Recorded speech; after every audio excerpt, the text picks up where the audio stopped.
Une autre information qui doit être dans votre contrat, les remboursements.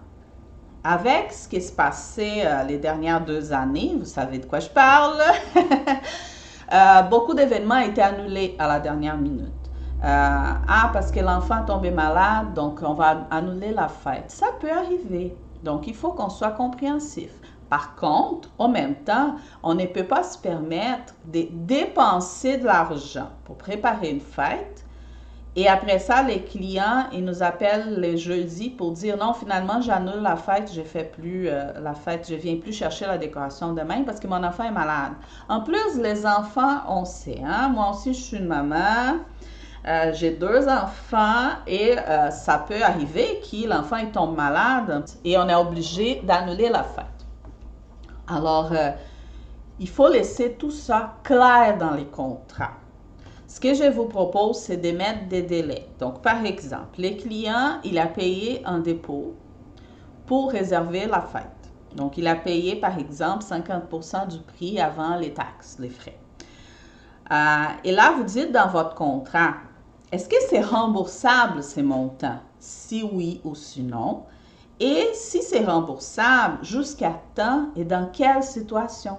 Si la fête est annulée jusqu'à, par exemple, 7 jours avant la date prévue de livraison, les dépôts sera remboursé à 100%.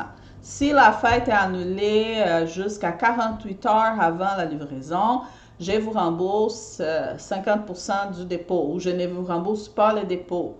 Donc, vous comprenez, tout ça, il faut que ce soit clair. Et ça, c'est selon votre façon de travailler. Alors, si vous dites, bon, mais moi, je suis organisée, je prépare la fête toujours dans les dernières 48 heures. Donc, si avant 48 heures, les clients, il peut annuler, je vais le rembourser à 100% parce que ça ne me dérange pas. C'est correct.